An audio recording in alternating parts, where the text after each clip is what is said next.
let's see if we can use what we know about springs now to get a little intuition about how the spring moves over time. And hopefully we'll learn a little bit about a harmonic motion. And we'll actually even step into the world of differential equations a little bit. And don't get daunted when we get there, or just close your eyes when it happens. Anyway, so I've drawn a spring like I've done in the last couple of videos. And 0, this point in the x-axis, that's where the spring's natural resting state is. And in this example, I have a mass of mass m attached to the spring. And I've stretched the string. I've essentially pulled it, so the mass is now sitting at point A. So what's going to happen to this? Well, as we know, the force, the restorative force of the spring, is equal to minus some constant times the x position starting at A. So initially the spring's going to pull back this way, right? The spring's going to pull back this way. It's going to get faster and faster and faster and faster. And we learned that at this point it has a lot of potential energy. At this point, when it kind of gets back to its resting state, it'll have a lot of velocity and a lot of kinetic energy, but very little potential energy. But then its momentum is going to keep it going, and it's going to compress the spring all the way until all of that kinetic energy is turned back into potential energy, and then the process will start over again. So let's see if we can just get an intuition for what x will look like as a function of time. So our goal is to figure out x of t, x as a function of time. That's going to be our goal on this video and probably the next few. So let's just get an intuition for what's happening here. So let me try to graph x as a function of time.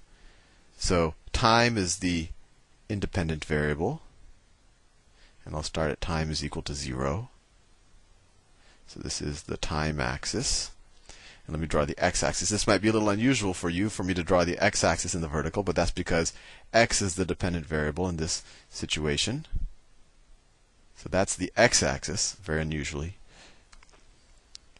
Or we could say x of t, just so you know, this is, x is a function of time. X of t. And this state that I've drawn here, this is what at time equals 0, right? So this is at 0. Let me switch colors. So at time equals 0, what is the x position of the mass? Well, the x position is A, right? So if I draw this, this is A. Actually, let me draw a line there. That might come in useful. This is A. And then this is going to be, let me try to make it relatively, that is negative A. That's minus A. So at time t equals 0, where is it? Well, it's at A, so this is where the graph is. Right? And let's do something interesting. Let's define the period. So the period I'll do with a capital T. Let's say the period is how long it takes for this mass to go from this position. It's going to accelerate, accelerate, accelerate, accelerate, be going really fast at this point, all kinetic energy, and then start slowing down, slowing down, slowing down, slowing down, and then do that whole process all the way back. Let's say t is the amount of time it takes to do that whole process, right? So at time 0 it's at A, and then we also know that at time t, this is time t, it'll also be at A, right? I'm just trying to graph some points that I know of this function and just see if I can get some intuition of what this function might be analytically. So if it takes t seconds to go there and back, it takes t over 2 seconds to get here, right? The same amount of time it takes to get here was also the same amount of time it takes to get back. So at t over 2, what's going to be the x position? Well, at t over 2, the block's going to be here. It will have compressed all the way over here. So t over 2, it'll have been here. And then at the points in between, it will be at x equals 0, right? It'll be there and there. Hopefully that makes sense. So now we know these points, but let's think about what the actual function looks like. Will it just be a straight line down, then a straight line up, and then a straight line down, and then a straight line up? That would imply, if think about it, if you have a straight line down, that whole time, that means that you would have a constant rate of change of your x value. Or another way of thinking about that is that you would have a constant velocity, right?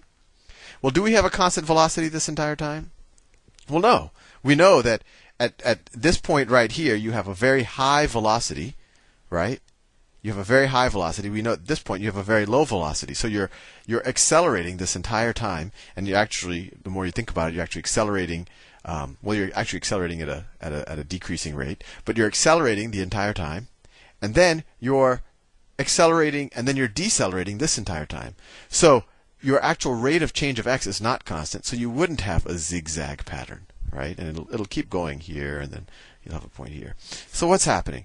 When you start off, you're going very slow. Your change of x is very slow, and then you start accelerating. And then once you get to this point right here, you start decelerating. You start decelerating until at this point your velocity is exactly zero. So your rate of change, or your slope, is going to be zero. And then you're going to start accelerating back. Your velocity is going to get faster, faster, faster. It's going to be really fast at this point. And then you'll start decelerating at that point. So at this point, what does this point correspond to? You're back at A. So at this point, your velocity is now zero again. So the rate of change of x is zero. And now you're going to start accelerating. Your slope increases, increases, increases. This is the point of highest kinetic energy right here. Then your velocity starts slowing down. And notice here, your slope at these points is zero. So that means you have no kinetic energy at those points. And it just keeps on going. On and on and on and on and on. So what does this look like? Well, I haven't proven it to you, but out of all the functions that I have in my repertoire, this looks an awful lot like a trigonometric function. And if I had to pick one, I would pick cosine. Well, why? Because cosine of 0, I'll write it down here, cosine of 0 is equal to 1, right? So when t equals 0, this function is equal to a. So this function probably looks something like a cosine of, and I'll just use the variable omega t. Probably looks something like that, this function. And we'll learn in a second that it looks exactly like that. But I want to prove it to you, so don't just take my word for it. So let's just figure out how we can figure out what W is, and it's probably a function of the mass of this object, and also probably a function of the spring constant, but I'm not sure. So let's see what we can figure out. Well, now I am about to embark into a little bit of calculus, actually a decent bit of calculus, and we'll actually even touch on differential equations. This might be the first differential equation you see in your life, so it's a momentous occasion. But let's just move forward. Close your eyes if you don't want to be confused, or go watch the calculus videos, especially at least so you know what a derivative is. So let's write this seemingly simple equation, or let's rewrite it in ways that we know. So what's another way? What's the definition of force? Force is mass times acceleration, right? So we can rewrite Hooke's law as, let me switch colors. Okay, I changed switch colors. Mass times acceleration is equal to minus the spring constant times the position, right? And I'll actually write the position as a function of t, just so you remember. We're so used to x being the independent variable that if I didn't write that function of t, it might get confusing. You're like, oh, I thought x is the independent variable. No, we're actually going to, because in this function that we want to figure out, we want to know what happens as a function of time. So this is also maybe a good review of parametric equations. This is where we get into calculus. What is acceleration? What is acceleration? If I call my position x, my position is equal to x as a function of t, right? I put in some time and it tells me what my x value is. That's my position. What's my velocity? Well, my velocity is the derivative of this, right? My velocity at any given point is going to be the derivative of this function, the rate of change of this function with respect to t. So I would take the rate of change with respect to t, x of t, and I could write that as, dx dt. And then what's acceleration? Well, acceleration is just the rate of change of velocity, right?